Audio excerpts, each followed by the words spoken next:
is in Genji, you kind of have to have a three-dimensional map in your mind of where the enemy team's players are, so you can get resets and make the most out of your mobility. And he still has that mental map with the Doomfist. He is so aware of the players around him and the space, and he just seems to like map out these three-dimensional trajectories in his mind for Doomfist and also for his Genji. It's impressive, and you can see those stats that you think would correlate with that thing you just described do in fact correlate. Hero damage, the most per 10. Eliminations, the most per 10 in the league right now. So he's definitely making it work. And like you said, there's a lot of similarities with the Genji and all that too, because you got to go behind people generally with the Genji. Doomfist is good at sneaking up behind as well, but yeah.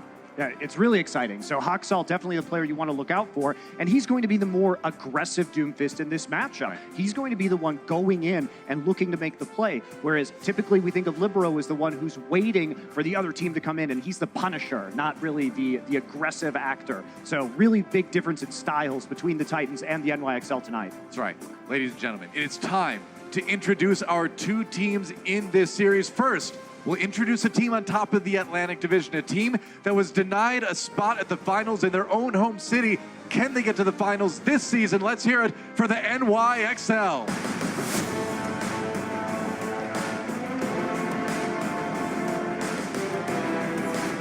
And you can see Sabi will be leading the charge, taking the stage again quite a bit in the playoffs. I think you really have to mention Meko as well when you talk about this NYXL team right now. Their tank line has been doing great. Meko, especially on the Sigma, has made such a smooth and effective transition away from the other heroes like the Diva.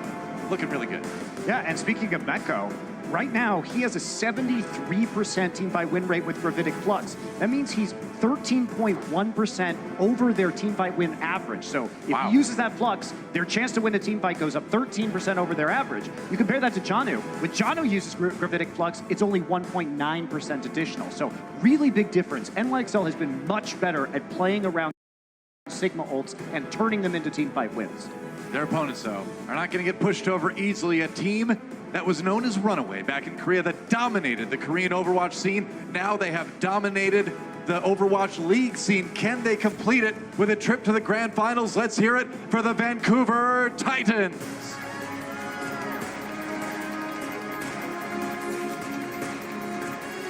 And notably, I would say with this team, perhaps the biggest surprise going into the playoffs is the inclusion of TZ at main tank over Bumper in a lot of maps.